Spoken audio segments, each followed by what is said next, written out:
ဒီကောင်လေးကပိုလို9 black လေးနော်ပိုလို9 black ကိုကျွန်တော်တို့ဒီတင်မှာတော့ပြောမယ်ဆိုတော့ range stocking မှာအကုန်လုံးတိုင်းပြီးသွားတယ် digital ပဲ okay တယ် output တွေပါ DC board တွေထွက်နေပြီနော်ဟိုမှာကျွန်တော်တို့ဒီမှာစမ်းစုံပဲလို့နော်စမ်းစုံမလားဒီကောင်လေးက power ဘိုင်း IGBT ကန်ရတယ် OSC ဘိုင်း short ကျွန်တော်တို့လဲရတယ်ပေါ့နော် OSC ကလည်းလဲရတယ်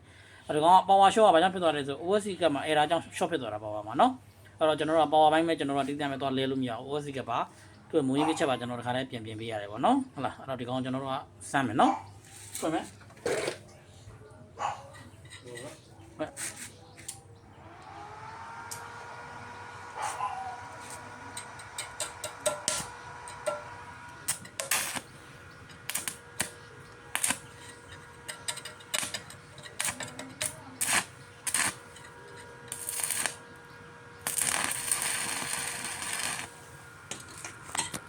โอเคเนาะလေးတင်မလား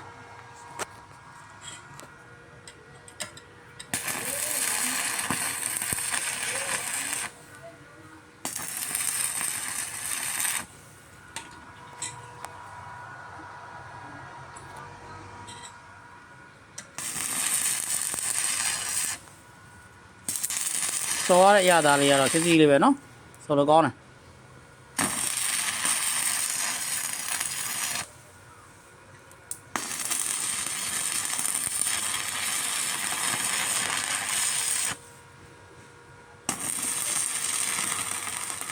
โอเคပါရပါပြီเนาะပေးလိုက်ပါတော့โอเค